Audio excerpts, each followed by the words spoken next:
doon xeex te bal tàkkul di riir ngir ñi doon gàddaay ci yoon yu mel. mbokk yi jërë ngeen jëf seen ànd ak TFM télévision Futur Média ñu am mbégte ànd ak yéen jàkkaarloo bi di dalal ci première partie bi pàcc bu njëkk bi Pape Birame Touré moom mooy député maire bu Jaxaaw di vice-président groupe parlementaire ba mu bokk ñu war a waxtaanee lu bëri waaye laata ñuy tàmbali ci waxtaanu politique beeg nomination yu mujj yi naka lañ ko mën jàngatee choc de la semaine li ci gën a fës mooy désencombrement bi ñi ngi ko doon wax tàmbali na mu mel ni mode fast track lañ ko mujj dawale gars yi dinañ ne mode fast track maa ngi am problème sax pour wax dafa xew te duma fay benn droit d'auteur président maa bëri histoire. allez Pierre ñu dem ci choc de la semaine avec désencombrement mais aspect bi ñu ci wax mooy pourvu que ça dure et que moyens yi ñu ko war a defee vraiment le suivi ndax li ñuy faral di nemmeeku mooy dañuy tàmbali dara duñ ko yeggali. Birima yaa ngi ŋàng dafa mel ni dala bett da nga jaaxle comme gars yi namoon nañ la yaay njëkk wax. ah man de ça fait plaisir ma gisee lii quand même. xam nga réew nag dafa war a am ordre dafa am loo moom nga respecté ko mais jox sa nawle li mu moom. lu ñëpp bokk ko da ngay jël li nga moom waaye sëñ bi doon ba mu neex la nga gaare ci digg mbedd mi da ngay sax oto buy jël client taxaw ci digg tali te bu doxoon même pas 5 mètres am na fu mu gaare. problème de comportement la. waaw mais yooyu xam nga yooyu ci li la bokk. ki ñëw gaare ci kaw tali bi comportement la wane. yii moom ñun Sénégal ñoo war a ko saluer même bu dalee sa kaw pour que suñu réew mi nuru réew. mënuñu ñëw suñu réew di ñeeyee réewu jàmbur et li ma gën a jaaxal ñun africain ñun Sénégalais bu ñu génnee dem ci réewu tubaab nasaraan yi dañuy respecté dañuy def. oui. sama bopp laa ko commencé man joxe yow. damay dem France yor mouchoir nii di wax ñemee sànni dama koy téye ba gis poubelle soog ko fa sànni. te bu dee Sénégal pour ma sànni ko amul problème sama bopp laa ko commencé. waaw mais wax nga foofu tamit loo xam ni problème la foofu di nga gis poubelle boo ko sànni moo tax ñu ne les moyens doivent suivre. waaw loolu la foofu laa doon ñëw. oui. xam nga boo gisee tubaab yi respecté yoon. dañoo ñoo gën a yaru. dañoo samp ci ñoom loo xam ne boo xam la tey dal mooy metti. nit mag boo jëlee faute branche ci poosam rek mbalaa génn dina daw lu bari. bu wóoree ne ku def faute fay. te du am négociation li ci metti nag mooy la def faute fay sa morom def faute am fa relation dem du fay. il faut ñu yemale ñëpp. li nga xam ni li war état bi mu def ko mooy wax war nit ñi fu ñu war a gaare def ay parking ñu mën a waa gaare aussi def ay poubelle ci mbedd mi maire yi aussi municipalité yi liggéey bu loolu yëpp matee nag soog di imposer population bi ñu mais nag aussi boo deful yëpp xoolal Dakar ni mu toll parce que fa amu fi benn ngand point rond boo xam ni foo fa génn ku ñëw rek ku man sa borom ba kër ngay jàll la loolu kenn xamul lu muy même pour piétons yi nu ñuy traversé. fu leen créé ñu piétons yi di jaar ci dëkk bi yooyu je pense que mais yii ñu commencé quand même bonul nañu bale mbedd parce que aussi lu ñu amuñu doole comme ni tubaab yi am mais comme ñu ngi commencé di ñëw ndànk-ndànk dañ defar suñu dëkk bi. alors Papis Diaw. waaw li ma ci remarque bi déjà moom mooy que ci magistère u président Macky Sall. defe naa ne bii mooy deuxième décision boo xamante ne ci li ma seetlu. da koy jël mu nekk benn genre consensus vrai consensus c'est-à-dire aussi bien du côté politique social ñëppay ànd d'accord ci. bu may rappeler quand le Sénégal a pris en main l'histoire de la Gambie bu président Macky Sall engagé les forces sénégalaises en son temps gisuma woon un Sénégalais qui avait contesté parce que tout le monde était autour de ces décisions parce que c'était partagé. Je crois également que désenclavement bi ñu engagé ni et c'est l'une des décisions yoo xamante ne gisaguma Sénégalais bu ko contesté. muy voilà ce qu'on pourrait appeler des demandes sociales lii loo xamante ne dañu ñëpp ànd si bémol bi wala bokk préoccupation bi ngeen si am mooy suivi bi. lan la ñuy def ba maintenir cap bi. parce que désenclavement bi moom mooy rendre la ville propre. dans tous ses coins et recoins.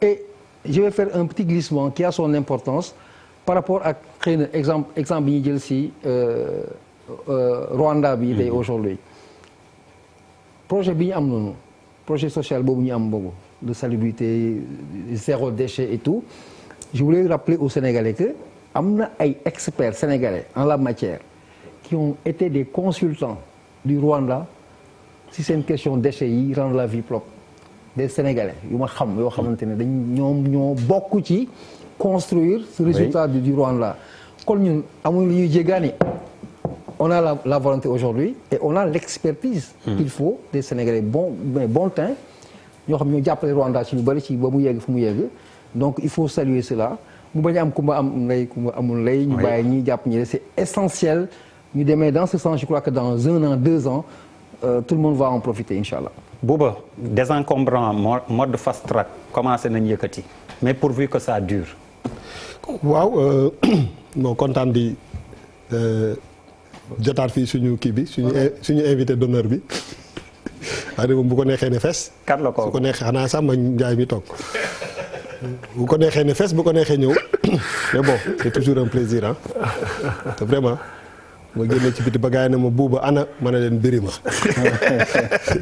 donc vraiment donc dañ koy namm quoi dañ koy namm di wax que ni bon je ne pense pas que kenn ne wax ni lii baaxul yaakaaruma ko maintenant pour man c'est pas ce qui va changer suñu dund wala mu def ci sax différence bu énorme c'est pas le fait de prendre ay véhicules yu ñu bàyyi ci biti rek yóbbu leen pour man wax naa ko fi la dernière fois pour man dafa lii benn infime partie la si lii régler le problème de ce pays là et man je commence à avoir des problèmes su ñu jël en exemple Rwanda tout le temps parce que bon Rwanda aussi il y a le bâton hein waaw voilà il y a un président boo xam ne du président boo xam ni voilà quoi xam ngeen bëri na doole te du hésiter def ko c'est pas que liberté ak démocratie bi am fii je ne pense pas que am na Rwanda donc Rwanda saa yu ñu applaudiree si yenn performance yi il faut tenir en compte aussi le fait que ki fa nekk aussi am na ay yoo xam ne àndul ak démocratie ak liberté je pense que loolu c'est important mais lu may wax mooy quand je vois un ministre wala un ministère à qui on a demandé de régler ce problème-là et que mu yem foofu rek pour man moom laa wax la dernière fois ça me fait un peu tiquer parce que je me dis que il faut que ñu développer suñu philosophie de vie nan la ñu bëgg a dundee te lii c'est une partie de ça mais li mu ëmb dëggantaan je pense que il faut ñu dem beaucoup plus loin il faut xam nga dañu doon def ay assises nationales ñu ne bi assises yi pare li ci génn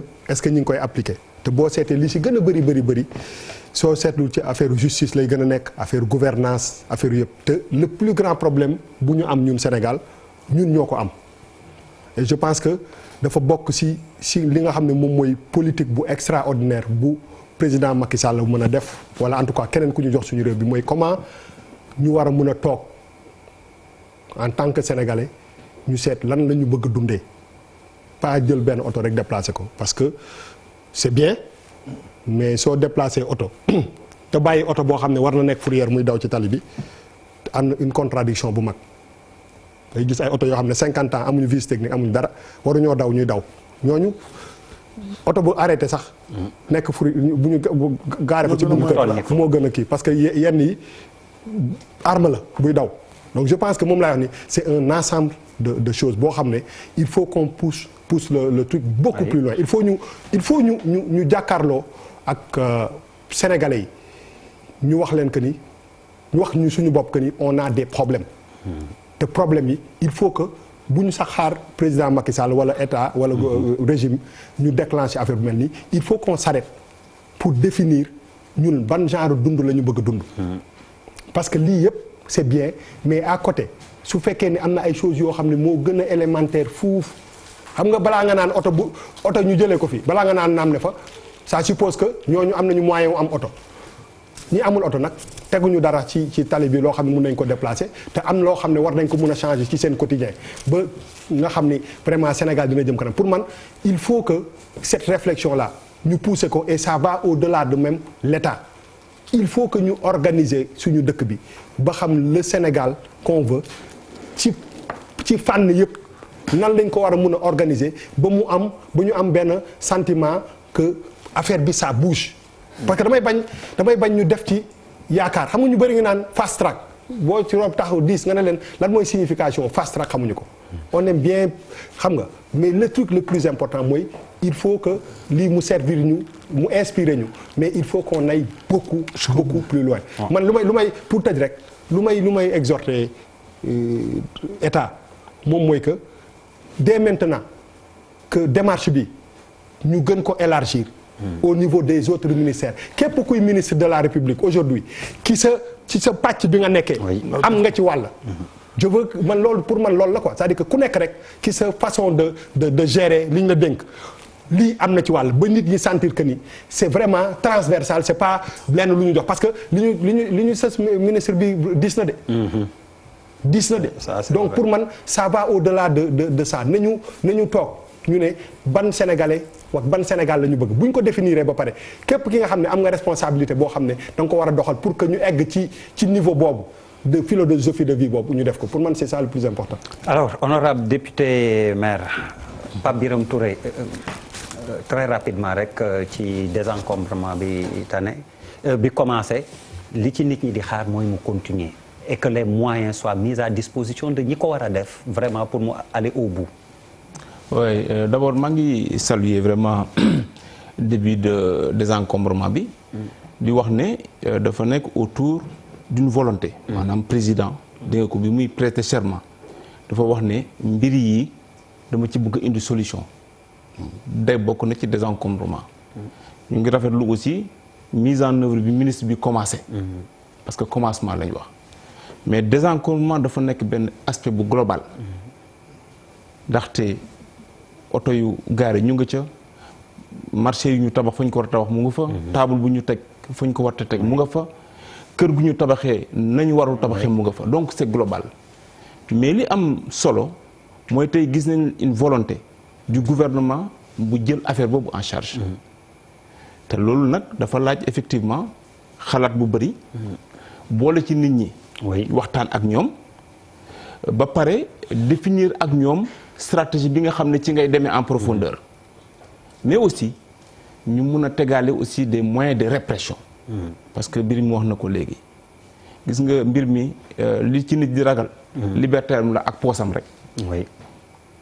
ñii nga xam ne dañoo war a fay ñu fay te mu bañ a am benn négociation. parce que tey boo xoolee Ndakaaru trottoir bi nit ki war a dox oto yaa ngi fa taxaw. fi oto yi war a daw nit ñaa ngi fay dox. fi ñu war a bàyyi espace xale yi di fa fo nit ña lal nañ fa ay table mais loolu mënul continuer parce que Sénégal nag fi mu jëm. ak événement yi nga xam ne daf koy organiser ji. ñu ngi wax JOJ 2022. war na mën a nekk dëkk boo xam ne lépp dafay tegu ci yoon. te loolu du état rek moo koy def état bi dina teg base yi. mais li am solo mooy ku ci nekk ci ñun xam ne da nga ci am responsabilité parce que su ma la joxee benn exemple rek nga xam ne ci suñu comportement boo duggee ci quartier yu bari fii. tey ku ci nekk tabax nga sa kër mais jël nga 1 mètre ou 1 mètre 50. ci mbedd mi. de part et d'autre minimum. def ay aménagement yaakaar ne yow yaa ko moom pourtant sa autorisation de construire bokku ca parce que loolu dafa nekk ci domaine public. te bu dara amee kenn ñaanu ko pompiers yi ñu naan dañoo yéex wala. ñu ne dañoo yéex alors que amuñu yoon bu ñu jaar pour accéder. ngay tabax sa kër. jël suuf si ak gravois bi baare mbedd bi. comportement sonore aussi ci la bokk. léeg-léeg nga jékki-jékki ñu tëgg sabar wala ñu takk micro ci koñ. donc dafa am yu bëri c'est global. mais li ci am solo mooy wax nañ ko deful 1 mois ñu commencé doxal. problème mu suivi nag gëw ma mu am problème mu suivi xam nga lu tax. dafa nekkul dafa nekk bu spécial. parce que président de la république bu prêter serment ci 2e mandat. ne man poñ yi bugg naa ci indi solution. kooku dafay joxewu les moyens parce que ñëpp xam nañu aussi président Macky Sall saa yu jëlee décision dafay joxe il se donne les moyens d'atteindre ses objectifs. loolu nag dafay laaj collaboration avec les différents services. parce que tey bu fekkee ne loolu dañ koy def ki nga xam ne mooy gérer circulation beneen ministère la. ki nga xam ne mooy gérer désencombrement beneen ministère la ki gère leen beneen ministère donc war na am cohérence et que surtout nag bu ñu xam nga souvent dañuy jël rek naan état waaye nag kii état bi dafa dem ba constater ne am na ay structures yoo xam ne dañoo sooxe ci seen mission mu ne lii la ma koy jël en charge parce que nag occupation domaine public relève de la compétence des communes et des municipalités. yow ndax nga xam na li ngay wax. voilà donc ça veut dire que bu état demee ba xool parce que aussi salubrité ak désencombrement dafa nekk des questions de sécurité nationale. bu fekkee dem na nag ba xam ne sooxe na état bi jël responsabilité dama koy régler parce que man maa délégué woon sumay pouvoir. allez Pape Djibril un peu ni ñu wax su ma xoolee dama naan nee nañ répression sanction mais l'État ne peut pas mettre un policier derrière chaque citoyen est-ce que tout tamit ni ñuy wax du ñun am na parti boo xam ne ñun la war man nag yow ñu bañ a nangu suñu benn voisin teg ñu loo xam ni teg la communauté loo xam ni du yoon mais ñu ne ci kaw masla garaawul comme dëkkandoo la nañ ko gérer nañ seet nuñ koy donc aspect boobu je pense que c'est important aussi. C'est extrêmement important di féliciter d'abord autorités yi président de la République si li mu wax ne dafa bëgg Sénégal zéro déchet. mais pour man volonté bi mu am noonu ak li mu exprimer dafa révéler rek échec sectoriel boo xamante ni am na ci 7 ans yu njëkk yi. mooy sunu politique environnementale xëy na te dafay baax aussi ñu def taxaw seetlu ci chaque secteur ci 7 ans yi kenn ku ci nekk lan la liggéey lan mooy nekkoon talon d'Achille am lan fan la lajjee ak xëy na ba ci ñi nga xamante ni dem nañ sax am na lu tax xëy na ñu dem au-delà d'un mouvement nii rek am na loo xamante ni moom lañ leen reproché te loolu bu fekkee ne dañ ko nëppal réglé wuñ ko définitivement daf ñuy rattrapé waat donc le ministère de l'environnement xëy na am na ci loo xamante ni moo ko waroon def comme mission doxal ko parce que depuis 2012 ñoo ngi éjecté xaalis bu bari ci ministère boobu te c'était pour garantir aux Sénégalais un environnement sain donc loolu laa ci njëkkoon bëgg a wax beneen bi mooy xam nga mbëbës a ngi fi nii mbëbës bombe écologique xamuñu nu ñuy def mbalit bi c'est-à-dire que lii tamit ñoo ngi koy jël nii je pense que Diamniadio la ñu wax ne loolu foofu lañ koy yóbbu pour fourrière ak yooyu mais il faut aussi que ñu questionner nan lañ ko bëgg a def parce que à la kulli haal dafay fees aujourd'hui on parle de Dakar mais je suis désolé de le dire Sénégal du Dakar aussi toutes les capitales régionales en réalité dafay mel ni ñoom ñoo bokk xeetu feebar yooyu donc tey jii loolu aussi il faut que ñu questionner nan lañ ci bëgg ak lan lañ ci bëgg a def ak bu ñu résoudre problème parce que il ne faut pas déplacer le problème il faut le régler définitivement donc li honorable wax aussi c'est extrêmement important mooy aujourd'hui c'est vrai il y a toute une agitation autour du tout nouveau ministre Abdou Karim Fofana mais il faut que mu xam ne il faut une approche très holistique boo xamante ni tous les ministères yi nga xamante ni dañu war a ànd jël en charge affaire boobu ñoom ñëpp ñu ànd ko mais le plus important mooy une adhésion populaire mooy askan bi ànd ci te loolu li tax muy am mooy il faut que président de la République son implication parce que xam nañ ne bu bëggee impliqué wu rek ak koo mën ndax gis nga élection yi ni mu impliqué wu ba jeex takk c'est-à-dire que son implication totale dañ ko ciy xaar mais aussi les autorités territoriales locales il faut que ñoom aussi ñu mën a impliquer seen population yi te loolu lenn mooy tax ñu mën ko mooy il faut que ñu am proximité te li ñuy seetlu Sénégal mooy des fois proximité bi dafay poser problème bu ñu la falee rek dootuñu la gis nga commencer changer complètement comportement kenn dootu la gis te bu élection jotee nga delluwaat ci ñoom finalement di dëggal triptyque bu métti boobu nga xam c'est une vérité muy séduction élection après trahison malheureusement. alors Malal Guédiawaye xalaatu leen def ay conseil de quartier pour bon après xam naa mu law ci Sénégal pour jàpp ci affaire bi. yes.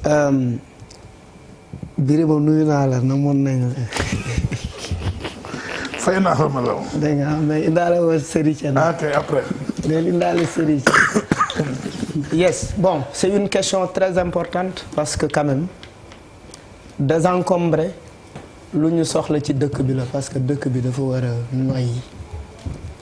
a noyyi ba pare les autorités municipales war a yombal effectivement liggéey bi les préfets parce que li ci ëpp quand même. ci wàllu encombrement c'est des compromis de politiciens qui font que ñu nekk ci benn encombrement bi ba préfet souvent dafay bëgg a jéem wala gouverneur mais du ci mën dara mais dama bëgg ñu delloo affaire bi ci fii gën a ndaw. xam nga buñ désencombré ça c'est mooy li gën a mag désencombré woo ay oto drane mais désencombrement bi mu ngi njëkkee suñuy kër parce que ñun même désencombré mbalit bi nekk suñuy kër xool leen ñun déjà ni ñuy dëkkee ci suñu kër yi da ngay dugg ci benn waañ fekk fa cuisinière frigo armoire dencukaayu dàll c'est-à-dire on a un problème avec l'occupation de l'espace. Oui. problème boobu rationalisation. ba pare ñiy liggéey ci liy setal dëkk bi jàppewuñ leen dara parce que woy bi ñuy woyal dawalkatu oto mbalit mooy oto mbalit nee na piip ki koy dawal nee na piip on ne les respecte pas c'est-à-dire dafa am une sorte d'exclusion sociale ba borom oto mbalit bi sax buy ñëw naan peep peep peep peep peep peep peep c'est-à-dire nit ñi dañ naan kii ni mu soofe parce que il a envie aussi de montrer son importance parce que la société tegu ko fenn alors que il nettoie il est là pour rendre propre. Oui. Il est là pour désencombrer. Oui. Alors que sa condition sociale est-ce que gis ngeen commencer travail du yoruñu gant ñi ci ëpp ni nekk unité de coordination et de gestion des ordures amuñu gant amuñu masque amuñu couverture sanitaire ils sont très mal payés il faut les comparer au travail ñi nga xamante ne ñooy les éboueurs en France c'est des gens super bien respectés et en termes de rémunération par fin du mois dañu am ay protection yu dëgër pour ëllëg ba bëri na ñi nga xamante ne ils quittent la fonction publique ils quittent certaines fonctions pour dem am liggéey boobu parce que liggéey boobu dafay yëkkati doomu aadama parce que tu rends service à tout le monde te boo jëlee benn exemple bu ndaw barki démb dama romb benn paa yor kurus yor kaamil taxaw di saw non yor kurus ak kaamil taxaw di non c'est des images réelles de chez nous ce qui veut dire finalement est-ce que les religions yi nga xamante ne moom la ñuy bàkko naan wéy mais diine set la njëkk a woote ma nettali la benn anecdote ci Serigne Touba bu fekkee da nga yaakaar ni man xëy na xawma dara ci ay affaire yu yàlla ak ay affaire yu demee noonu Serigne Touba bi mu demee Gabon ba ñëw dañ ne ko loo gis ci tubaab bi ci tukki bi loo ci gis mu ne fonk na waxtu ak dëkkuwaay fonk waxtu ak dëkkuwaay c'est très important par exemple bu ñuy setal dëkk bi impact économique bi dafay am xam nga lu tax muy am parce que bu fekkee yaa ngi tuur ndoxu potit sa buntu kër kii ñëw di ci saw ñeneen ñëw di ci gaanuwaay sa doom génn fekk yow jaaykatu jën nga sa doom génn focci feebar am palu te yow rek yaay doole kër gi da ngay dootoo demati marché da ngay dem hôpital faji ko famille bi duñ dund donc impact bu fekkee set nañu dañuy gën a mën a am xaalis suñuy revenu dafay yokk c'est-à-dire suñuy comportement bu rafetee mën na sax impacter ci suñu dund dañu war a continuer di respecter ñi nga xamante ne ñooy liggéey ci mbalit mi et puis pour tëj rek man barki démb ministre de l'urbanisme waxtaan bu am solo fekk mu jóge ci ay waxtaan ne ma li mu bëgg mooy am contact ak ay nit di am contact ak ay nit ku mu dégg na yaa ngi seetal mu seet si la mu ne daf ñu bëggoon seet si ñeneen et puis il va engager les artistes pour man cette question là c'est une question fondamentale ku ci nekk ci ñun da nga war a nekk dans ton quartier un ambassadeur de la propreté teg ay brigade de la propreté et puis ñu profito encadré ci ay ndaw ñu liggéey ci parce que mbalit mi tamit économie la. voilà merci beaucoup. madame dama mën naa yokk dara fu ndaw rek. bon xam naa ci orthodoxie. waaw normalement war mais waa comme da nga ñaan ma may la. ñaan rek laa def. moi je suis élégant. non en fait dama waa benn doléance bu ndaw rek. parce que désencombrement bi. dafa li mu rëy li mu ëmb moo rëy. ñun ñi nga xam ne ñoo dëkkee Dakar panneau publicitaire yi. non c'est extrêmement grave c'est-à-dire que da ngay dawal non du loolu da ngay dawal kii ngay dem nii kii di ñëw nii si digg bi ñu def ko panneau publicitaire tous les 5 mètres doo sax gis kii ñëw c'est-à-dire que aujourd'hui c'est vrai non xam nga lan. non mais waxuma la corniche bi rek xam nga lan la. moom laa lay wax nii gis nga nit yi aussi il faut ñu xaw leen respecter tuuti. ji nga dëkk boo fa nee pël am na nu muy harmoniser woo nga xam ne dëkk bi am na organisation. am na lu muy demee nga xam ne dëkk bi c'est un gros n'importe quoi. dafa large moom laa doon wax sànq. te loolu il faut mu jógee ca kaw. ji nga problème bi parce que ña am oto yu baaxul ya ak mbaar yu daanu yi ñu si gën a bëri yoruñu dara mais am na ay nit yu yor ay moyens yoo xam ne occupation bi ñu def ci réew mi taxawul. te pour man foofu la ñu war a njëkk a commencer. c'est important parce que dafa am loo xam ne dafay rimer ak pauvreté gis nga boo yorul dara sa poche am na ñoo xam ne jël oto bi ñu gaare foofu. pour déplacer ko yóbbu ko feneen sax amuñu ko. donc il faut que affaire bi aussi mu xaw a homogène ñu xaw a aussi xool li nga xam ne même à un autre niveau gàllankoor na un peu suñu nekkin ñu taxaw si et loolu dafay envoyer un signal fort il faut aussi pas taper que ceux qui n'ont pas sur ceux qui n'ont pas les moyens. Il faut dafa am dëkk bi nu mu war a taxaw te pour man ñooñu bu ñu doxalee yoon day neex sax ci ñi nga xam ne ñoo ñàkk moyen aussi nga dal seen kaw.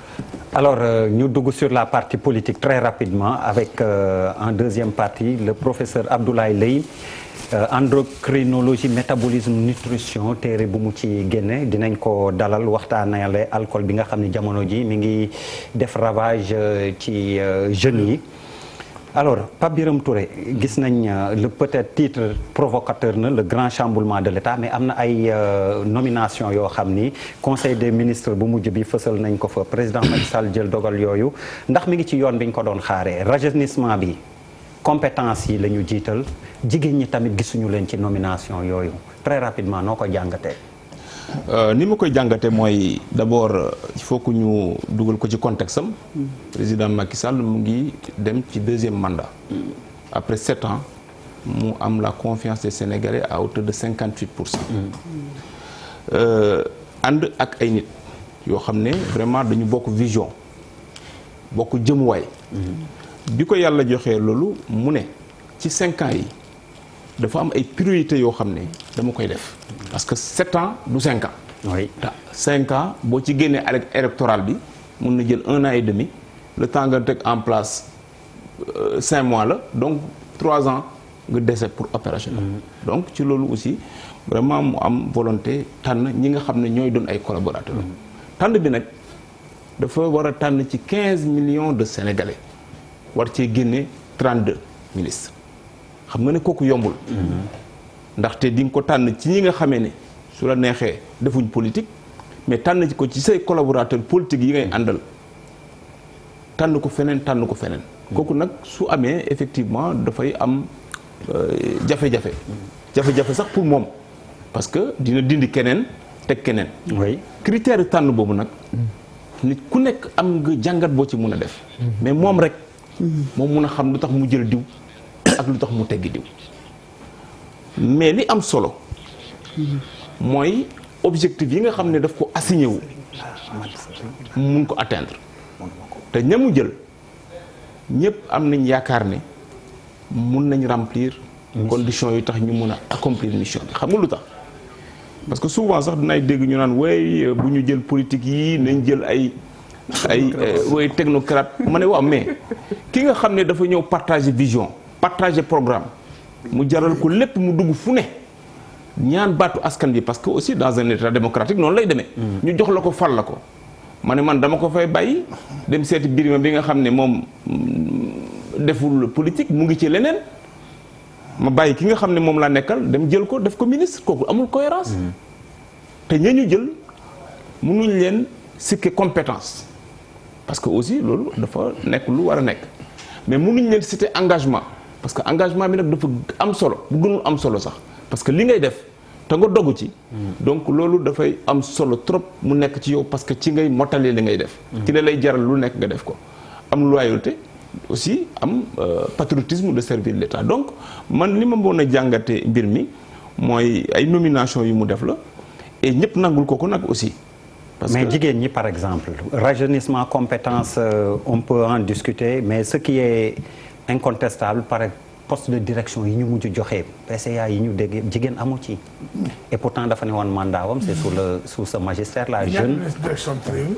waaw. mais man ci ñi ma dégg ñu nommé. xëy na daf ma am na plus de 500 postes.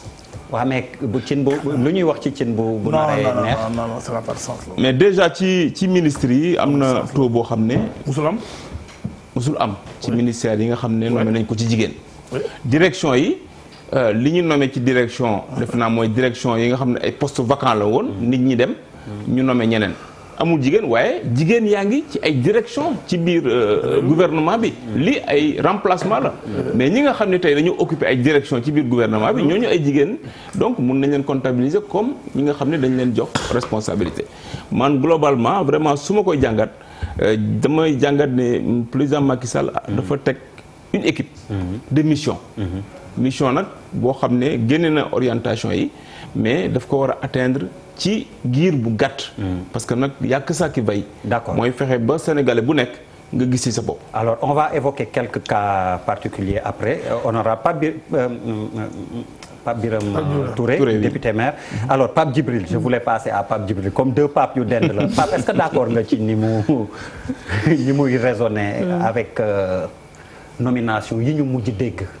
waaw man li ma d'accord ak moom rek mooy li borom xam-xam boobu tuddee woon solitude constitutionnelle bi nga xamante ni président de la république rek moo ko amee.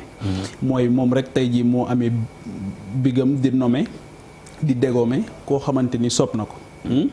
léegi nag dafa bokkoon ci débat bi ñu amoon ci biir campagne bi wala liñ gënoon a waxtaane mooy la question du profilage. mooy ñi nga xamante ni xëy na dinañ leen dénk.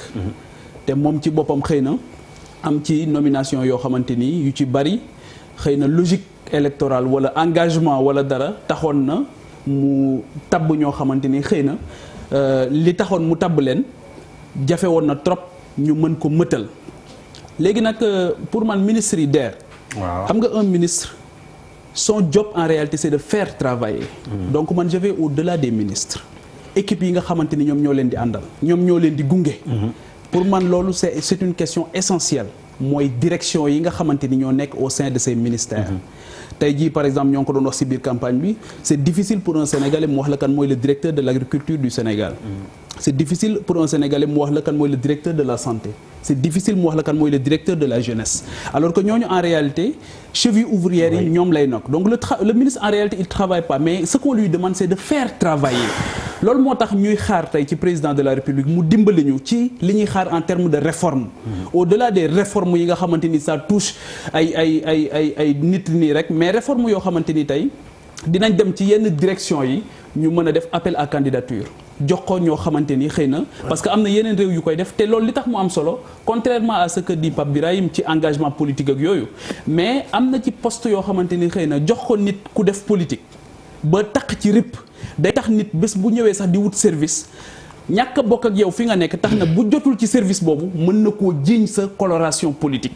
te man gis naa ku dem ci benn structure boo xamante ni dafay financer jeune mais moom wax ne ma pour mu dem ci dafa obligé ne leen dafa jóge parti bi mu nekkoon ñëw bokk ci parti présidentiel camp présidentiel donc te loolu xëy na suspicion la woon mais li ñuy wax tout le temps mu am solo mooy la perception elle est importante rapport yi gën a mag ci àdduna yépp c'est basé sur la perception donc la perception elle est importante donc loolu mooy au-delà des ministres man li ma jàpp mooy équipe yi nga xamante ni ñooy ànd ak moom mooy les directions ñu dimbali ñu ci politique bi parce que dinañ ko jox nitu kuy politique au lieu que mu liggéey dafay recruter en masse ñoo xamante ni dañuy ñëw te li ma doon wax keroog bu ñu ñëwee au lieu que ñu recruter ci cœur de métier direction bi dañuy recruter ci support yi ba mu fees dell ñu leen di fay weer wu jot te duñu apporter benn valeur ajoutée ci li nga xam mooy le cœur de métier de la direction. allez d'accord ak réflexion bi apparemment du tout wax ñu lu tax du tout xam nga man dama mënul comprendre nag DER mënoo jël Bouba Ndour man moom Birima structure non attends ne Bouba Ndour non mais bu ka amul nga bàyyi ñëpp kii ma non day jël yeneen exemple léegi ma ni Pierre ma ni Papis dama lay nommer ci direction bi demande obligation de résultat ne lii laa bëgg ba pare naan par forcément yi wutal ñi ngay liggéeyee ndoor amul ci àdduna yàlla sax sàkkewuñu noonu ñun nga fal président Macky Sall ne ko résultat laa lay laaj muy xool ñi mu yaakaar noonu la moo ko war a jox résultat boobu mu war a rendre compte la population sénégalaise dans 5 ans. nga ne ko non profil bi nga war a fal da nga war a def appel ak loolu fu mu am ci àdduna. bon ci yenn règle de bonne gouvernance yi de plus non en plus mu amul appel à candidature pour yenn poste yi la ñuy def ah. oui ma wax la. dëgg ma wax la loolu pas poste yëpp nag mais de plus en plus. xam nga sëñ ñi politiqueul gënuñ ñi politique nag gënuñ leen la bëgg réew mi gënuñ leen nekk ay patriote gënuñ leen responsable nit koy teg ci direction bu dee mat nga li nga doon war ngaa xam ni dafa fi toog pour askan wi nag quand même nit nag Macky Sall du wàlliwu du buy fal nit mënul xam day ma def enquête de moralité li ko yoon mën a jox moom enquête de moralité mooy fi nga jaar boobu ba léegi ndax set na ndax defoo fi loo xam ne ku ko dégg na ndoo yooyu peut-être man tey tenir compte pour tenir ci à 100% mais loolu mën na ko def comme mën na koy def il faut nga nangu nit ki li ko yoon jox sëñ bi lu yàlla daganal na mën a kématu ko araamal def ko ñaawul lu yàlla daganal def ko ñaawul lu waa jox nit def ko terewuñ ko loo wax ci jigéen ñi ma doon wax te d'accord mais dama ne xam nga yéen man vraiment Sénégal jiitu ko daa metti président Macky Sall ñu ko fa mu def gouvernement def ci ay jigéen yu bari. benn wala ñaar la ñu yokk biir ma. non mais attends noonu lay demee toujours xëy ma wax la xam loolu jigéen ñaa koy xeex ñëpp a ngi koy xeex. 25%. man dama gëmul affaire kii góor la kii jigéen man je me dis que li góor man jigéen mën na ko. li jigéen man góor mën na ko. pour fi mu nekk koo xam ni doy na la te yaakaar nga ni mën na ko. man damay bañ ñuy wax góor jigéen ñu ay Sénégalais la ñoom même droit ci réew mi ñu ne jigéen ñi benn lañ fii ku fi amul jigéen sa mais am man gëm naa sax jigéen ñoo gën a wér góor ñi. ci wàllu administration man gëm naa ni jigéen ñi ñoo gën a wér góor ñi loolu laa gëm. ndax ñun ñi léeg la gis koo xam dañ koy njëkk këram ba lu la muy xam ne ko bu ñu indi këram te jigéen moo ëpp nga pas ëpp dignité mais moo ëpp lu muy bañ lu muy daw. ci moroomu jigéenam ci bañ ko xas moo ëpp lu muy daw ko góor ki donc nekkuñ ci phase kii góor la kii set wala gën a cëral mais man sama gene ñu naan góor jigéen mais dañ leen di tuutal loolu waru nekk bi la ñu fal démb du 1/10 ci poste de direction am ci réew mi lañ fal barki démb du sax 1/10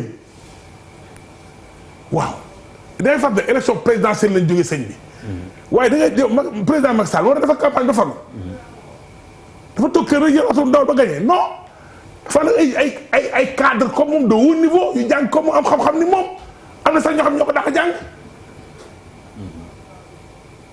sol seen mbubu jël seen doole di campagne ak moom bokk ak moom vision dafa ndox programme Benno Bokk Yaakaar Macky Sall moom ay cadre ñoo ko def ay borom xam-xam ñoo ko def ñoo ci bokk waaw ñi ku nekkee ki def conception bi ànd ko ak yow xam ko xam fi nga jëm moom nga gën a neexal liggéey sax koo xam ni xamul liggéey jële ko yërëm ñu andi ko foofu te nag aussi ñi ngeen di wax ñu fal leen xanaa xamuma lan moo ma neex ci dama lu ngeen seetlu ci li Macky Sall ni Macky président Macky Sall Fall comme li kii wax xam nga def ni directeurs généraux yi ñoom ñooy nekk ñooy def action yi boo seetloo ñi ñu fal ñu ëpp ci gouvernement ay directeurs généraux la ñu woon xam tam nañ action yi man daal jàpp naa ni poste moom ci réew mi kenn moom ko kenn doonu ko amul kenn ku fi dafa tabax poste réew mi ne yaa ko war yaa fa war a toog balaa lay naan li tax ñu jëlee si mais kuñ fi waru mën a jële amul kuñ waru mën a teg amul kenn gënu fee yelloo sa morom kenn bu président Macky Sall xoolee ne poste bi Malal mii laa ci wóolu moo mën a doxal réew mu waxtaan cee Malal d'accord jël ko dañ ko koy jox mu doxal ko bu doxul lu ko mais attends parce que bi ñu la joxee poste am na beaucoup de choses yu teg autour de toi dañ lay contrôler am réew mi ni la jugé ku nekk ak li ngay def boo doxul ñu dindi la fi. d'accord amul benn problème am poste boo xam ni du à vie. mercredi lañ la fal mercredi ñu dàq la. leneen la ci am. alors Papis pour avancer un peu dans le débat mun nañ dugg dans des camps dans des cas particuliers. Promotion pour certains, sanction pour d'autres, on se pose des questions. Mamboy Diao qui est maintenant directeur des domaines, Pape Demba Biteye parce que pour mon nomination bu am importance la qui remplace Mouhamadou Makhtar Cissé à la tête de la Sénélec. Abdoulaye Bibi Baldé qui va à la Poste. Siré Dia ñu jëlee ko fa yóbbu ko PCA alors nooy jàngatee. dafa retraité. ah. oui mu retraité ñu yóbbu ko PCA quand même. am na feneen fu ñu ko casé. alors dañu nekk ci même tempo bi ak suñu précédente émission. et dama am benn conviction sur l'histoire de l'indépendance du choix prendre quelqu'un mettre ko sur orbite et en attendant de voir ses résultats. C'est là où j'avais convoqué la maxime entre guillemets sportive ne le coach il a toujours raison avant le match. Là où je suis pas fu ma bëgg a glisser un peu c'est si lu honorable wax léegi par rapport ak l'engagement ak li nga xamante ni moom mooy collaborateur une obligation indirecte de prendre son collaborateur parce que vous avez été au charbon ensemble man dama bëggoon ñu régler la question wala gis ko sous une autre approche c'est-à-dire nañu am comme soubassement la compétence parce que dafay sax régler waale la question du genre xam nga yaa ngi wax léegi les femmes ne sont pas représentées dès lors que nga jël l'argumentaire de la compétence dafay régler de façon globale les choses parce que aujourd'hui qu'est-ce qui se passe on est en train de faire le prolongement de l'exécutif président la ñu nommé mu nommé ay ministres ñu nommé ay directeurs généraux boo gisee c'est le prolongement moo tax ma ne pour bañ a dugg ci yenn considération yi parce que aussi waroo exclure koo xamante ne par exemple il est collaborateur par exemple du président il a des compétences mais on le rejette parce que il est collaborateur ou politique par rapport au président moo tax ma ne la problématique moom mooy nañu régler la question de la compétence dafa am benn exemple bu extraordinaire bu ma marqué personnellement boo xam ne ça s'est passé hors du Sénégal et muy régler l'histoire de l'engagement c'est le cas de Nicolas Hulot. Oui, en France. Sous Sarkozy a tout fait pour le prendre dans son gouvernement mu ne il n'est pas prêt pour liggéey ak ñoom Hollande ñëw bu ko engagé mu ne il n'est pas prêt. Macron ñëw il se sentait mais engagé mu dugg mais xool la suite à un moment donné il s'est rendu compte que il est bloqué par rapport à des réalités politiques françaises qui entachent la liberté du gouvernement voire même du président sur la question des lobbies. mu ne je me retire donc il n'est plus comptable des résultats de l'environnement pour lequel il a été engagé et il est une référence mondiale pour en fait pas en contradiction en tout cas renforcer dans un autre sens compétence moo am solo donc man au départ nii Mame Diao Mame Mbaye Pape Djibril Malal moi c'est pas les noms ne sont pas importants pour man li am importance mooy profil bi nga am lan moo tax ñu tabb la fa ndax attan nga li ñu la jox et que ensuite au bout du compte ñu xool ce résultat parce que am na dans ce pays il y a des gens qui ont commencé ñu am ay préjugés défavorables ni kii du dem ak li fenn mu am résultat il y a des gens qui ont été trop attendus et que mais in fine ils se sont lamentablement plantés moo tax ma ne je me donne le réserve de respecter le choix du patron qui a fait son choix qui en a la latitude et toute la légitimité xaar gars yi déroulé ñu xool ce que ça va donner.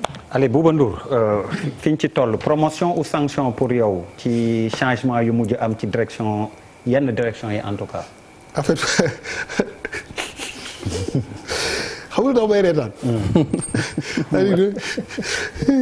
émission bi ñaata at mi ñu koy def. 5 ans. saa yoo génnee ci biti yow nga am sa plateau bu am maanaa bi depuis 5 ans émission bi macha allah boo moytu moo gën a siiw ci émission yi.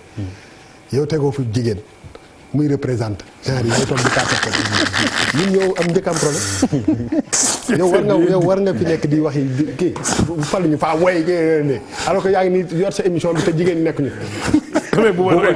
déedéet wuy ma déglu ma. gars doo ma def les femmes jigéen ñi. ana gros plan. Bouba wuy ma. Bouba j'ai des arguments contre le fii de du ma la dagg. non bàyyi ma eggali.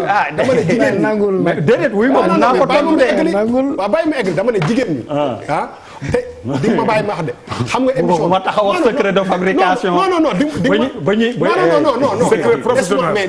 secret professionnel mais da nga ma jox parole bàyyi ma wax émission bi ku la wutloo jigéen pour mu bokk ci émission bi daw ma la nañ ut jigéen. non doo déglu doo ma déglu rek yow tam der. jigéen amoon na fi affaire def de politique. ku jël xar bi rek ma bàyyi buum bi. Madame Fall bokkoon na fi nag. dama ne li ma wax. Madame Fall bokkoon na fi dafa ne candidat war a bokk. non dama ne. Elle était très pertinente Madame Fall. waaw bii dama bàyyi ma eggali. non moom laay waxal. waaw non yaa ngi yéen a kii dama ne jigéen ñi am nañu place ci sa émission bii nga xam ne yow yaay joxe parole bi yaay patron bi. su la neexoon léegi ne ma kii. jóg génnal dem sinon du ma egg man maay jóg dem donc wutalal place jigéen ñi ba pare. beneen bi mooy que bu sénégalais yi commencé di kaas naan way jigéen ñi faluñu leen sénégalais ñoo njëkk a ñàkk wóolu jigéen ñi. xoolal ci parrainage beeg yeneen nag faale wuñu jigéen ñi. wóolu wuñu leen ku fi posé candidature ñu ñeneen lay teg. ah way diw de mais après donc pour que sax waxuma président Macky Sall wala régime bi sénégalais seen bopp ñoo war a jox doole jigéen ba pare balaa ñuy commencer fëgg seen tànk di kii parce que balaa nga naan naam ne fa. donc on a un grand problème avec les femmes ak politique wax fa dëgg yàlla jusqu'à présent bokk. peut-être ci kanam dina changer beneen affaire bi. parce que man bon malheureusement bi gouvernement bi nekkee ñaari émission yooyu yëpp. maa ngi woon bitim réew. donc aw moon kii parce que aussi avant ñuy dem foofu il faut ñu convoquer par exemple président Macky Sall quand même il va supprimer le poste de premier ministre. Oui. Il a fait son gouvernement à lui. Oui. Pour man problème bi mu njëkk régler. Pour le moment mooy brouiller carte yi ba nga xam ne li ñu naan dauphinat mooy que maanaam nit gi nga xam ne moo ko peut-être nuru ku koy wuutu. kenn du xamatu ko. wuutu mu fexe ba jaxase carte bi ba kenn mënu la ne diw moo koy wuutu parce que avant muy former gouvernement bi ñun ñii ñëpp ku nekk yaa ngi doon bàyyi xel. ku muy def premier ministre. waaw ku muy def non pas ku muy def premier ministre rek mais kan moo ko ci kii il est fort quand même parce que. je pense que président Macky Sall avant ñuy waxi ay jeunesse ak ay fast track ak ay affaires yooyu problème bi mu bëggoon njëkk a régler si gouvernement bi mooy nan laay mën a fexe ba sama 5 ans yi gars yi du ma toog fii ñuy xool Samba Ndiaye mi ne ci ginnaaw mi. xeex seen biir. non pas seen biir duñ ko parce que pour man bu gars yi ne diw la pouvoir bi nga amoon 50% day wàññeeku xam nga sama gars yi dañuy calculer fii ak 2024 après 2024 donc loolu mënuñu ko génne ci. formation au gouvernement au président Macky Sall il a mis quand même un gouvernement en place boo xam ne moom moo koy gérer boppam mandat bi moom moo koy gérer boppam. Oui. Quelque part aussi il a mis ses hommes. Oui. Booy dem guerre li ngay njëkk a soxla du arme xaalis la fa xaalis ba nekk ay nitam la fay teg. gars yi ko jege ñi mu def ci yenn poste stratégique yëpp ay nit yoo xam ne peut-être que. amuñu ambition wu toog ci fa tey wala ñu en tout cas teeluñu ko xool deful benn gouvernement rek pour ay technocrate fast track oui c'est bien mais avant tout quand même il a mis un gouvernement boo xam ne dafa fexe ba nit ñi di ko xool moom bañ a xool keneen parce que on est au Sénégal on connaît les réalités te loolu quand même quel que soit lu ñu munti xalaat président Macky Sall c'est un politicien day xool ginnaawam bu baax xool ñu ko wër ci base boobu la teg ba pare doog a former gouvernement. nan waxante nag te loolu moom moo décidé lépp maintenant nag ci biir affaire yi di nga gis ay 1 2 3 personnes mais li ëpp solo ci affaire bi mooy que ña fa nekk ñëpp 90%. il faut nag boo defee sa sow sax yokk ci tuuti ndox mu xaw a kii tuuti kii mais sow ma nga fa sow mi dëggantaan il a été intelligent pour ne pas mettre des gens yoo xam ne daf koy empêcher mu gouverner teg loxo ci li nga xam ne mooy koom-koom di ko décider. Oui. Parce que. à des hommes de confiance. non xam nga dafa am lu am solo parce que aussi Sénégal la ñu nekk. saa yi xaalis bi Amadou Ba moo ko yore woon xam nga man bëgguma ñu def ay bu ñu def émission aussi on est des Sénégalais war nañu mën a même bu dee dañu dafa erroné war nañu mën a toj yax bi. tuuti laal ko voilà Amadou Ba moo doon ministre de l'économie et des finances. oui xam ngeen taxawaayu Amadou Ba ci. campagne électorale bi ak ci Ndakaaru ak yëpp. Ndakaaru c'est la capitale. mu jiite woon fii benn bokk yaakaar du dëgg. oui su mu waay coordonnateur départemental. boo leen ko waxee ci kaw ak ngeen wax ci suuf yëpp ce nom là et ce shift là le fait que Amadou Ba jógee ministère de l'économie et des finances pour dem. ministère des affaires étrangères ni ngeen koy waxee ci biir grand place yi ne leen ko waxee ci plateau yi noonu. doon waxante dëgg gaay nan lañ koy waxee. non dëgg xam nga ne la du ma fi dugg di faram fàcce parce que li may wax yéen ñëpp xam ngeen ko. non nga bañ ko dégg nga bañ ko dégg non ma ni déglu ma Birima. wax dëgg leer waay Birima dama ne xool ma si bët. dama ne formation wu gouvernement wu président Macky Sall bii avant dara il a réglé un problème boo xam ne bëgg na jiite réew mi. te kenn du ko gàllankoor. voilà te loolu moom moo défini te loolu moom mooy base du gouvernement. tey kenn xamul fan la ma aujourd'hui quoi que tu puisses dire les ministres du PS sont là les ministres de l'AFP sont là gars yi ngi fi quand même bougé wuñu même bu ñu dee dañ leen shifté noonu donc mais en réalité li doon pour man priorité président Macky Sall mooy def benn gouvernement boo xam ne. kenn du xam ni te Sénégalais yëpp fu mu nekk nii. parce que bu ko deful woon je pense qu'il a été intelligent parce que bu ko deful woon. billaahi du gouverneur benn mois gars yi commencé spéculer di wax dara te ci base boobu la rek lay gouverneur maintenant nag amul kenn koo xam ne sa tour dafa méngóog benn poste du Mame Mbaye Diao du xaw ma keneen ak keneen moom mooy choisir ñi fa nekk. mu am li voilà choisir et mënuñu wax aussi wax ci gouvernement président Macky Sall bi pour tëj sans pour autant quand même. li ëpp solo li koy gën a firndeel.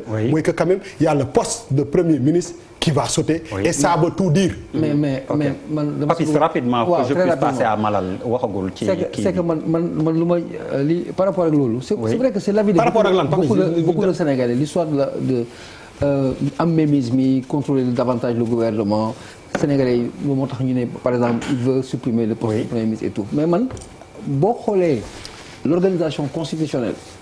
Qu'il y ait un premier ministre ou pas le président est hyper fort. man gisuma pertinence loolu xëy na sama analyse moom moo sorewul mais que le Sénégal am premier ministre. ou bañ ko am. le président a toutes les prérogatives moom moo yor lépp. le premier ministre moom lay rendre compte bu ko neexee question de jéggi wala bañ a jéggi. pour man ma yokkale benn affaire. président Macky Sall ba benn bu ndaw rek bu ndaw dama lay yokkal en fait da nga rebondir si li ma wax. bu fekkoon président Macky Sall am na premier ministre. bu tegu fi la logique. li gën a terre à terre moom mooy que ginnaaw bukki mbaar. yaa may dégg mbaar la fa jële ba nga xam ne dans la tête des gens duñ fi commencé parce que il connaît le Sénégalais yi ni ñu xalaatee mbaar newu fa. waaw quel que soit lu ñu mën mais dama waaw d'accord. en tout cas keneen ku fa premier ministre moom la bëgg a préparer. mais moom laay wax ni c'est ça qu'il a am mais man loolu la wax. et même sous cette là je suis d'accord c'est ça que je dis. c'est-à-dire la question d'un dauphinat. mënoo ko exclure quel que soit le schéma bi ngay. oui effectivement ça veut dire que tu prennes un premier ministre que tu nommes honorable que quoi que tu fasses. je suis d'accord avec quoi que tu fasses. dès lors qu'il y a le dauphinat il y a cette question qui s'impose. mais on est d'accord mais amul tey jii nii. mais en 2022 amul benn nit boo xam ne. ça lui donne le temps effectivement. fu mu nekk nii logiquement tey jii amul benn nit boo xam ne moom laa la wax. je suis d'accord ak loolu mais amul benn nit boo xam ne. alors Malal ñu koy xool ne kii la. oui c'est ça oui s'il te plaît Malal dama sama xam-xam. oui sa xam-xam intérêt sénégalais yi. oui. supprimer poste premier ministre moo gën ci ñun pour deux raisons waruñu nangu si politiciens yi di xeex nii ba duñu liggéey réew mi ñun suñu intérêt mooy Macky Sall liggéey réew mi ko lu bëgg na même bu ñu àndal ak moom ko bu ñu jeexal mu def fi mandat boo xam ne kuy ñëw dina avancer def leneen yaa xam ku Sénégal yi fal mais bu ñu fi nekkoon naan kii lay koy ram ñu fi di xeex rayante ci biir suba day bloqué liggéeyam. moi je pense que man je suis man ay kay wax dëgg. j'avais dit pour deux raisons. waaw ban premier ministre moo fi ñemee décider lu Macky Sall d'accord. amul non loolu. Macky Sall ñaata la woo ministre sant ko la président ko sa yëpp. muy jëree moom lañ fal. yooyu ay vraiment loolu du débat. ay kii mooy premier ministre amul du débat xam nga mooy débat bi. président Macky Sall réew mi fal na rendre compte. oui c'est lui qui rendra compte oui dans 5 ans lan la def suñu réew. oui am solo mais kii la fal. poste bi amul important. allez Malal s'il te plaît balaa ngay wax Bouba dafa wax loo xam ni honorable député ça vous interpelle nee na waa AFP. gis nañ leen ci ba léegi PS gis nañ leen ci ba léegi su may dellu si yow naa la ne ani waa LD bu dee séddoo la rek séddoo bu ñu te allié lañ bu ba moo tax sama xel dem ci loolu c'est important Malal alors. oui man balaa may wax dama bëggoon ngeen dimbali ma régler benn affaire quoi.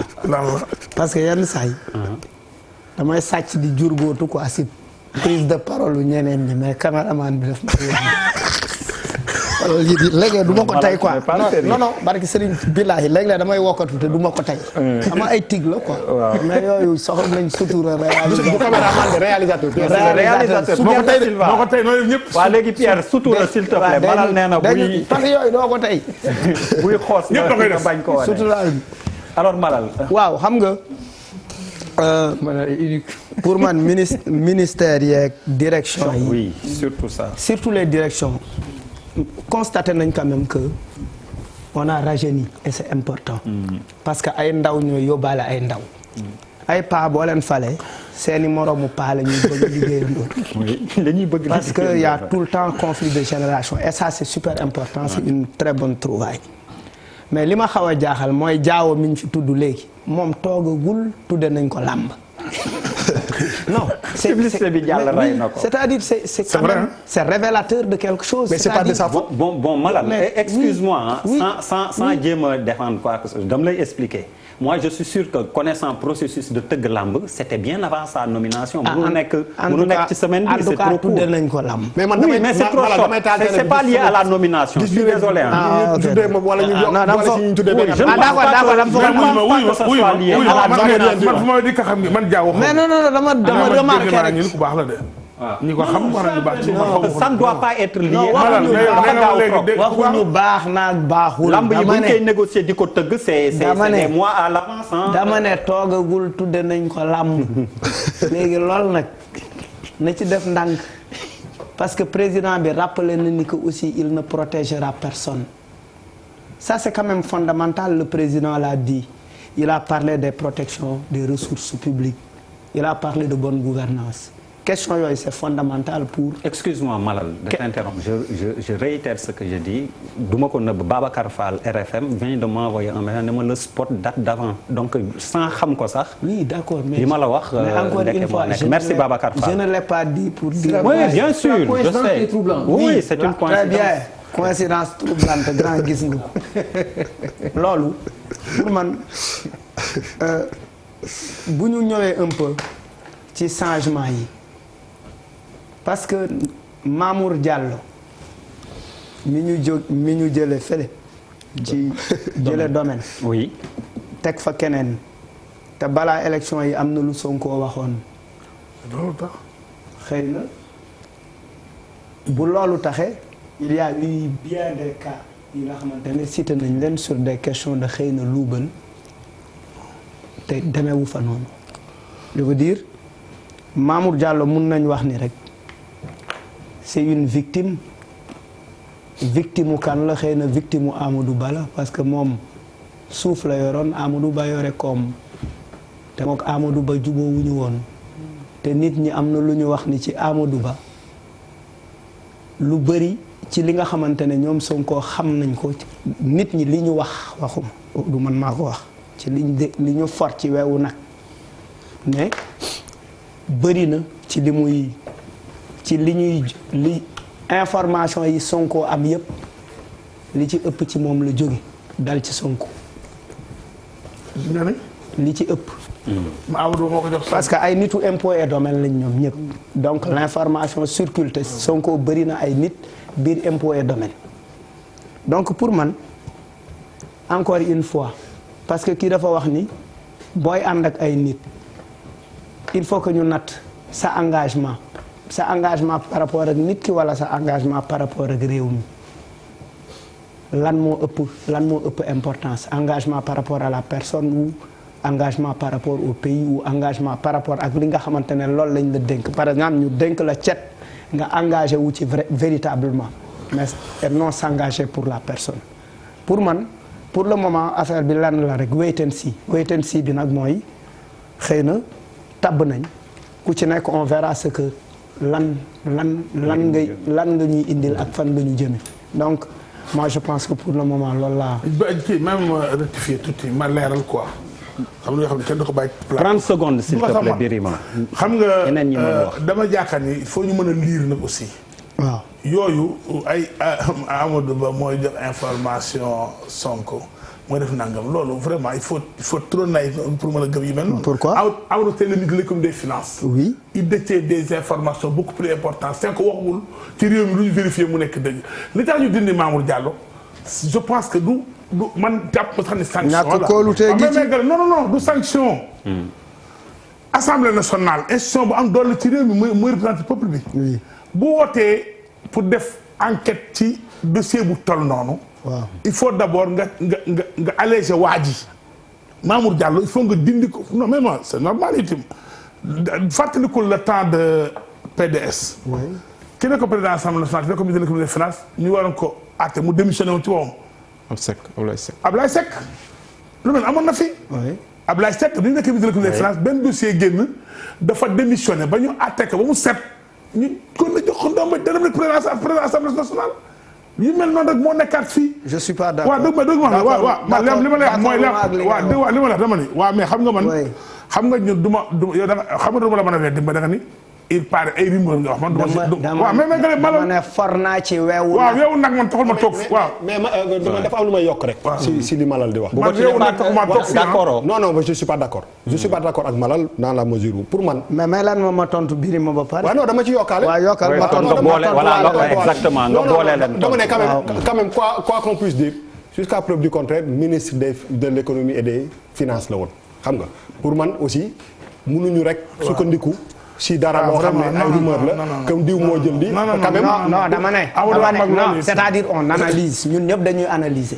analyser nag mooy. non da nga fort ci analyser woo. mais très bien booy analyser nooy def. selon des informations à ta disposition da ngay sukkandiku ci information yi nekk à ta disposition yow nga sos ci xalaat loolu mooy analyse du leneen. waaw mais loolu kii wax keneen wax ko. waroon na ma confronter. xool boole kook man li ma xalaat dama ne. balaa élection non déedéet déglu ma. mais déglu ma ba pare après di nga wax. parce que le point de vue d'un partisan politicien est toujours subjectif. bu dem yow partisan la. non déglu ma rek. yow partisan la. mais dag may déglu. daa foo fat. Birima oui da nga œuvre pour daaneel Macky Sall. Birima s'il te plaît. non partisan la. oui d'accord oui ma. da nga œuvre pour daaneel Macky Sall. Birima man munoo ma jaxase. jaxase moo tu l'as essayé plusieurs fois. non jamais non je suis imperturbable. Birima c'est vrai oui ma concerne lui ça nee nga ko dafa partisan nee na da nga partisan. et puis boog la galère. dama ne allez continue. du leer na la ni Amadou Ba ak Mamour Diallo duñu ay xarit. loolu xaw ma intéressé wu ma. non yaa dugg ci débat bi. non du débat parce que loolu intéressé wu ma man. les amis de Amadou Ba et Mamour Diallo ne m'intéressent pas moi. mais on parle de politique man gestion réew mi m'intéresse me débat la. mais on est en train de parler de nomination. non mais dama ni. on dégomme certains pour mettre d'autres. on dégomme certains parce qu'on les sanctionne. Au regard du résultat de Thiès. Oui. Au regard du résultat de Thiès. Par exemple, oui. ku fa nekk xam nga tout à l'heure tu as évoqué la question de l'âge. Oui. Par rapport ak ancien directeur u poste bi. Oui. Mais man bu ma koy analyser su ma sukkandikoo ku perte sa localité perte nga nangam mën naa ne effectivement le directeur de la poste looloo tax mu jóge poste. mais ñoom ñàkk ci seen localité. Mamour Diallo ñàkkul Amadou Ba ñàkkul mais déglu ma rek non. mais gagné wuñ Thiès. oui gagné wuñ Thiès non Thiès. Mamour Diallo Louga la non je te parle de Siré Dia. waaw mais del déglu li ma lay wax dama nekk di la illustrer ay exemple xam naa ni militant nga mais déglu ma. bu wóor. oui mais da nga may déglu. dama ne la. bu ñuy analyser les rapports entre xëy na Amadou Ba. ak Mamour Diallo. du ay rapport du xaritoo saxu fa. du ñu ay waay yi. te balaa élection yi am na lu Sonko junj ba ne na ko juge woo bi Sonko junjee loolu moom moo waral effectivement parlement bi ne dafay woo Mamour Diallo pour seet ko mais parlement boobu di woo Mamour Diallo tey askan wi wax na fi wax wam Mame Mbaye Niang il y a eu d'autres questions sur le foncier etc. l'Assemblée le Parlement ne se non mais dañuy wax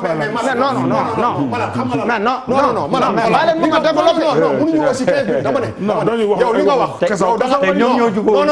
yow da nga wax li nga wax moom mooy xam nga man aussi am na loo xam ne man am na ay nopp te ñun am nañu nopp c'est-à-dire que li fekkee ni d'après li nga wax dafa mel ni da nga ne Amadou Ba mooy jël information di ko jox Sonko.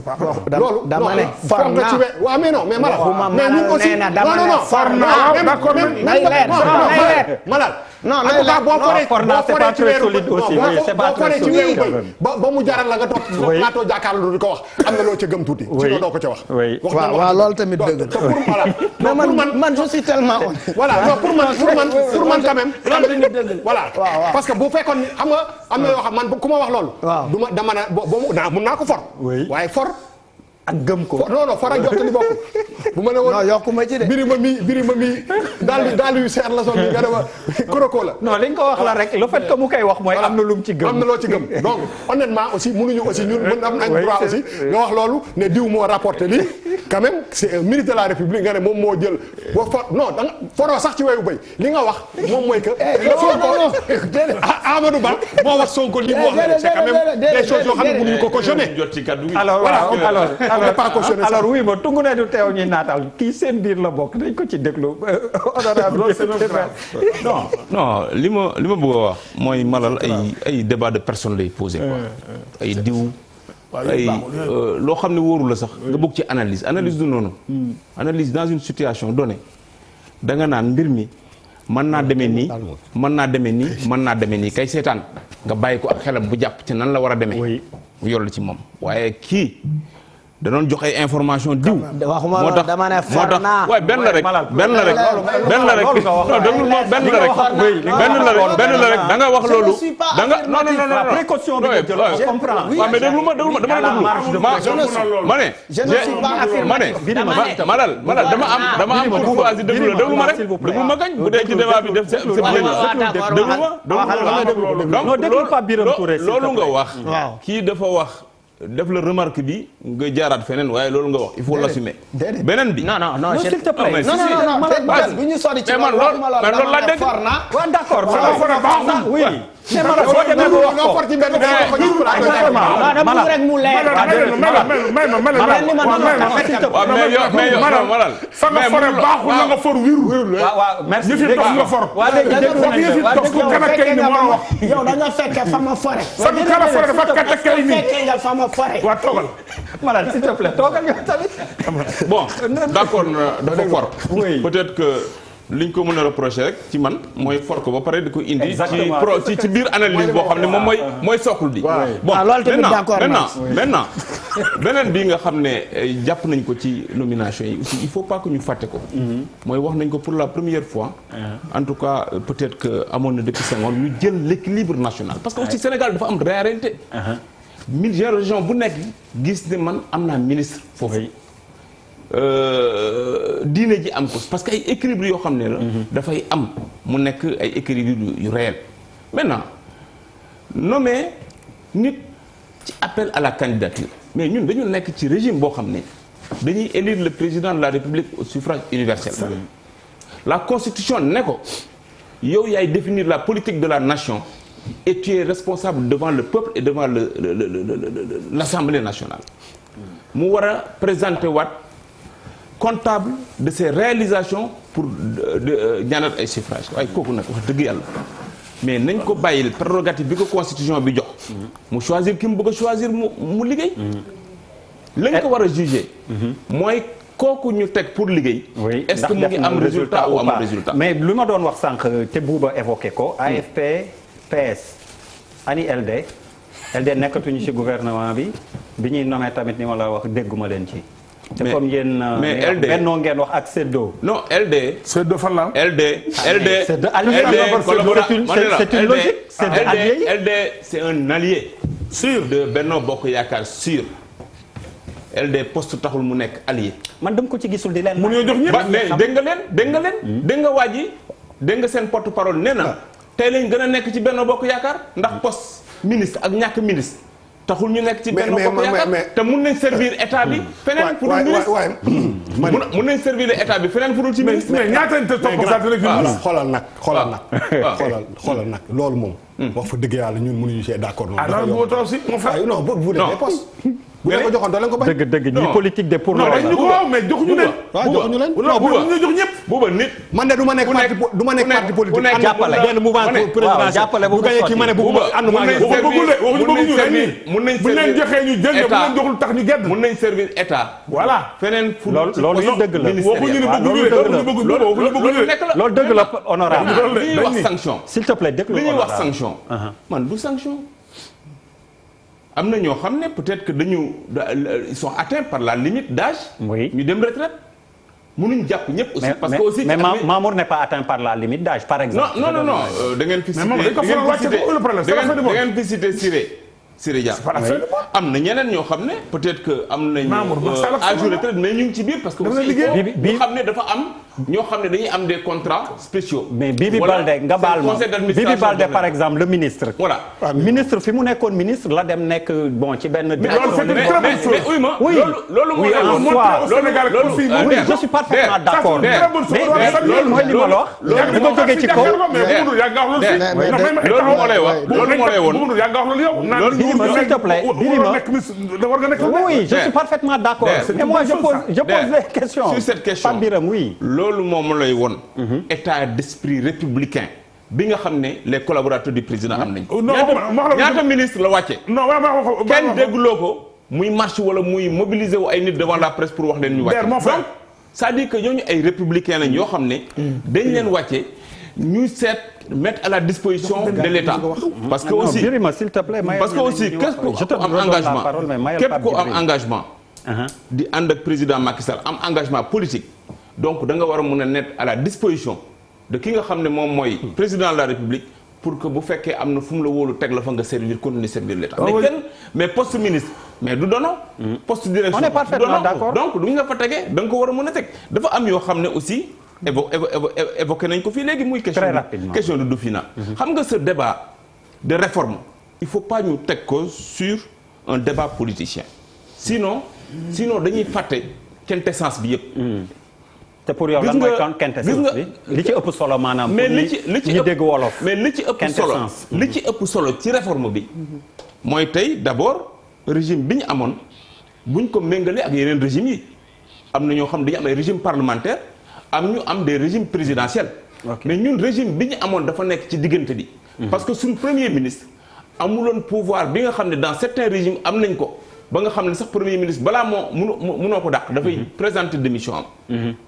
maintenant président wax na ko pour gën a gaawal mbir mi la pour gën a liggéey bi gën a gaaw d'abord procédure yi nga xam ne moo nekk ci diggante bi nga dindi ko. parce que dafa pratiquer li nga xam ne mooy juróom-ñaari at xool ay rëq-rëq administration.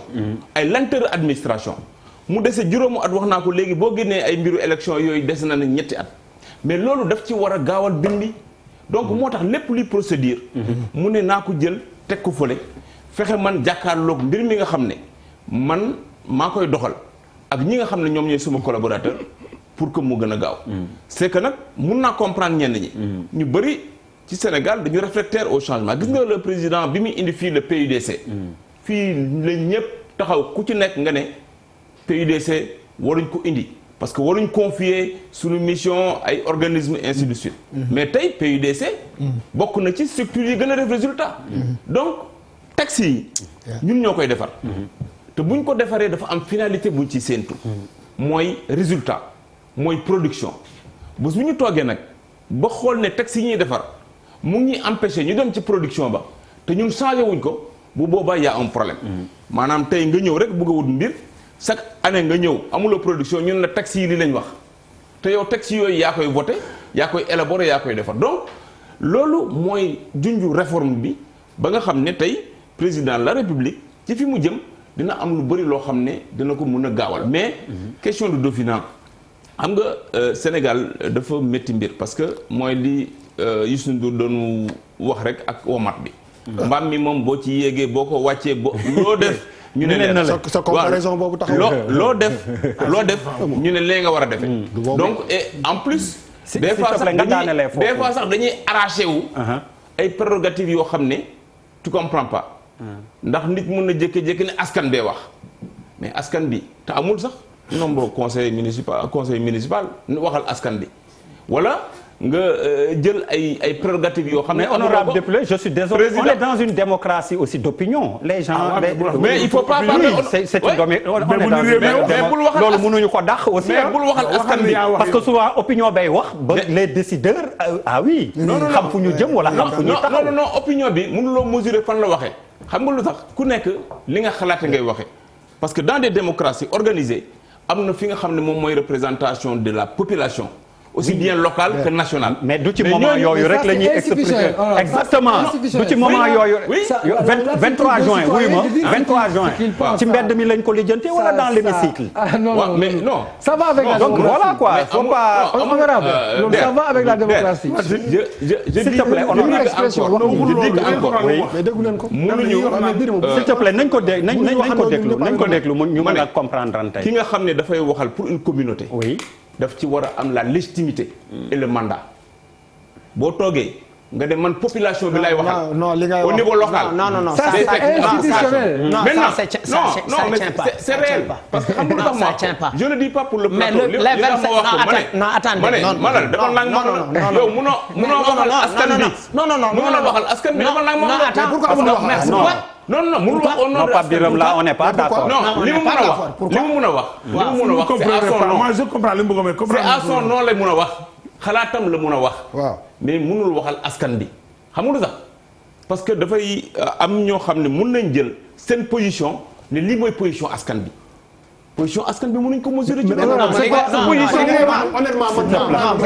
s'il te plaît Pape Djibril Fall s'il vous plaît Pape Birame mayal Pape Djibril Fall Pape Djibril non s'il te plaît Malal on s'écoute tu n'es pas d'accord mais on organise ça il faut que ñu def ay mise au point c'est-à-dire que d'abord c'est pas pour défendre Malal mais Malal su leader d'opinion la c'est-à-dire que bu fekkoon ne amul ñoo xamante ni mënul woon leen wax au nom de ñooñu wala mu porter une certaine voix kon le ministre en charge de l'hygiène publique du ko woo pour waxtaan ak moom je pense que loolu mooy bu njëkk beneen bi mooy je pense que honorable dafa def njuumte bu rëy parce que ñun dañu nekk ci effort de construction nationale un idéal c'est-à-dire que bu ñu gisee en 2019 ñuy defar gouvernement région bu nekk ñu jox la gouvernement wala diine bu nekk ñu jox la gouvernement ñu jox la ministre ñu jox la ministre le lieu par extraordinaire de la représentation nationale c'est l'Assemblée nationale les ministres ils s'occupent des questions transnationales ñooñu ministres yooyu soxlawul c'est-à-dire que tant que pouvoir bi conception bi ñu ci am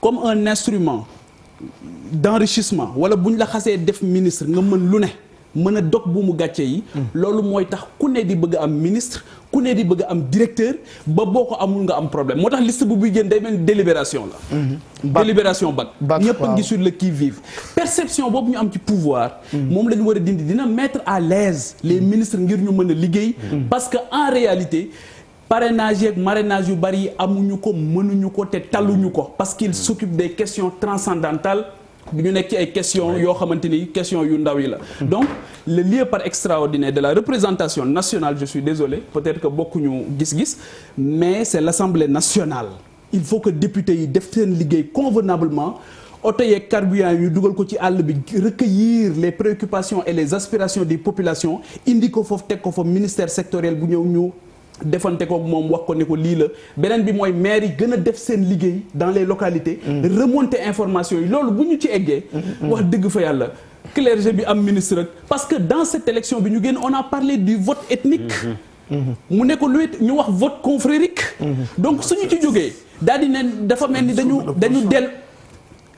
suñu ci jógee daal di mel ni dañu delloo ku ne ñu jox la nga xamante ni moom nga amee ci nag wi dafay poser problème donc man loolu mooy bu njëkk beneen bi mooy pourquoi le débat le débat ñu am ci débat de personnes honorable a parfaitement raison dans ce sens mooy il faut que la réforme de l'administration dem jusqu'au bout su demee jusqu'au bout ñaar lay régler bu njëkk bi mooy les fiches de poste job description oui feuille de route. feuille de route. Oui, feuille de mission. oui. boo xamante ni c'est partagé et concerté ñëpp xam ne. malal bii ñu jox lii la ñuy xaar ci moom lii la ñuy xaar ci moom lii la ñuy xaar ci moom ba pare ñu réglé waat une autre affaire mooy suivi évaluation. beneen bi mooy les cahiers de charge pour les institutions. ñu def les cahiers de charge ñu delloo renvoyer leen ci seen cahier de charge yi ba kenn ku ci nekk mën a wàccoo ak li nga xamante ni moom lañ la dénk léegi nag loolu li tax muy am. ba problème mu Mamour Diallo problème mu keneen ak du am xam nga lan moo koy dindi définitivement au-delà du suivi évaluation mooy que la transparence et la bonne gouvernance nekk une réalité te fan lay commencer mooy que les corps de contrôle fassent leur travail effectivement chaque année ñu génne IGE Cour des comptes OFNAC ñu jël les mesures qu'il faut prendre sans état d'âme. alors merci mën naa def benn kii mise au point rek dama bëgg a fàttali waaw dama bëgg a fàttali ci li mu doon wax rek xam nga nit da ngay xam stylam le président Macky Sall fa lan lañ njëkk xam nga bii bal nga wax jël na xëy na matin jël son directeur de cabinet ministre directeur de cabinet Matar Cissé na ko directeur général Sénégal oui loolu style waa ji la loolu ba mu ko defee waa ji moo na faa dem dañ maa sanctionné gedd tàll bañ a liggéey mais ñun ñëpp a rafetlu liggéey bi def Sénégal del sul tey ci gouvernement bi loolu exemple la yoo xam ne dañ ko war a tas ci réew mi nit daf warul yaay kan ba boo nekkee ministre war a nekk directeur général wala war a nekk pour lan da nga judduwaale ministre réew mi moo fi nekk képp koo xam ne liggéey réew moo ci nekk fu ñu la jox da nga war a toog liggéey fa pour réew mi gëm sa bopp voilà exemple patente boo xam ne Matar Sylla fait dans ce pays yu mel noonu dafa solo def nañ ko ñoom Bibi Baldé def nañ ko ñoom moo jaaj fara mais il faut ñuy continuer bu njëkk Bouba Ndour bi daan kaas loolu fi ci réew mi day def ministre nga daal war ko nekk lu gën a tuuti ministre yaay kan déedéet waxuma j'ai pas dit ça waxuma yow loolu boo nekkee ministre waaw li si gën a bëri ñi fi nekkoon ministre yëpp malheureusement bu régime bi bu changé ñu ils deviennent des chômeurs de luxe parce que c'est pas de leur faute nit ñi ñoo leen bëggatul loolu laa wax parce que du ñoom dañu bañ a def liggéey bi nit ñi ñoo lay tegee ne la l'ancien ministre foofu dama ne ministre pour te conforter dans ce que tu dis directeur général Sénélec directeur des impôts comme ni ngay wax yu demee noonu mais poste yoo xam ni am na ministère yoo xam ni yooyu leen ëpp importance donc pour dire que c'est pas pour dévaloriser ça qu'on le dit dans ce sens très rapidement on est rattrapé par le temps parce que deuxième partie bi foog ñu dugg si alors je voulais qu'on s'arrête sur deux particularités Ablaye Sow bi dem COUD nga xam ni mun nañ ko woowee transfuge Modou Diagne Fada nga xam ni allié la mais et les autres mooy li ma la doon wax sànq c'est problématique buuba li nga doon wax les alliés ñoom Diop Sy Baldé Mamour Cissé bëri nañ Gadio Aïssata Tall Sall Maître El Hadji Diouf oui affaire yi jeexagul mooy li ma la wax est-ce que suñu toppee ci logique boobu ci logique ni may wax rajeunissement et compétence la ñuy continuer nekk mais en une minute waaw même dama ne boo xoolee li génn une minute oui quand même honnêtement le président dafa dama ci logique boobu honnêtement bu dee xool nga li génn gu mu jël ko demul ci am na tey ñu wàcc ci gouvernement mais bu ñu casé Fada comme allié mais les autres sont en non du casé comme Fada c'est un citoyen sénégalais bu légal bu war a mën a nekk directeur général Sonacos c'est xam nga lan la il faut nga xam ne politique la ñu def nag munoo bu campagne jotee nga ni président na daal ki naan na fi jóg ñi na fi toog ñu war a fal nga ni nañ folli loolu États-Unis d'Amérique Trump ba mu gagné ñu àndal campagne la fa waaw bien sûr quand même la ngeen bëgg te mais quand même kuddu je ne l'ai fait mais man pour li maa la wax mais li qu'on le veuille ou non Abdoulaye Seydou promotion jeunes yi moom mi ngi commencé am man dama d'accord ci promotion jeunes yi ak promotion femmes yi wala dama ko gëm d'accord dañee ci centre réew mi parce que mënuñu si réew moo xam ne 60% de la population 75% ay jeunes lañ ak i femmes mais war il faut mu feeñ aussi ci biir Papis Diaw d'accord ou pas en une minute je dois passer au non man dama xam nga dama rabaasoon question bi boole wala ko si oui bien sûr mais pour man je ne m'arrête pas sur les noms man sama préoccupation mooy la compétence ku mën. waaw nañ la jox ku mën nga. alors Bouba waaw man daal en tout cas ci wàllu retenue moom c'est-à-dire que man du ma yóbbu kenn si retraite anticipée. muy Mamadou Diagne Fada ak muy rek pour man ay sénégalais lañ comme ñun buñ la dénkee à partir du jour buñ la dénkee. ba nga fay nekk tu es responsable de ce qu'on t'a donné maintenant na nga fexe ba nga xam ne li nga fa war a def nga def ko mais aussi mënuñu jël. nit ñi ne leen waroo nekk li waroo nekk pour man aussi il faut que ñu dépasser il faut pas ñuy wax rek pour wax quoi nit ñi aussi ay sénégalais lañ comme ñun da ngay jóge fii dem fële jóge fii dem fii tant que fi nga nekk yaa ngi fay def li nga fa war a def aussi c'est bien parce que kaymal nag leketu neen moom naxu li bëy li honorable depuis li kiy wax monsieur le maire wax li ma député maire oui. député maire lépp ñi nga xam ne ci politique 90% ñi nekk ci biir espace politique bi fii ñoom ñëpp poste la ñuy wut. waxuma loolu de. poste ngeen wut de. bon non waxuma loolu de. waxul ni loolu nga wax. non waxuma non mais ni mu ko waxee da nga ne LD da nga ne exactement ànduñu ay kii pour ay poste ma ne la xoolal man bu ma nekkee d'accord, ok. bu ma nekkee parti politique Oui. nekk ak sama ay nawle parti Oui, l'objectif, c'est ça. non samay nawle parti politique wax fa dëgg yàlla Oui. ñu ànd xeex Ñu ba gagné sédd leen. ñu sédd leen bàyyi ma di nga mer damay bàyyi da ngay xotti ma yow. may naan du nekkuma poste est-ce que parce que am peut-être que lan mooy laaj bi. non. non jàkkaarloo ndax Sénégal. moom. waaw wax nga dëgg de billaay malal d'accord naa ko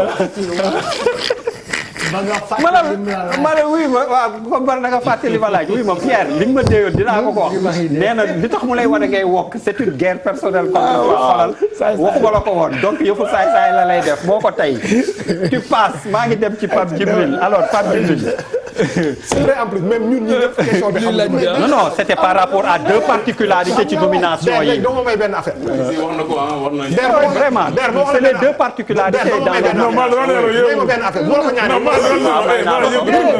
Birima dama ko ñaan benn affaire moo la ko ñaan dama ko may vas-y non non il faut nga ne ma may naa la ko waaw may naa la ko Pierre, deuxième Pierre wuy ma jox ko may naa ko Pierre deuxième partie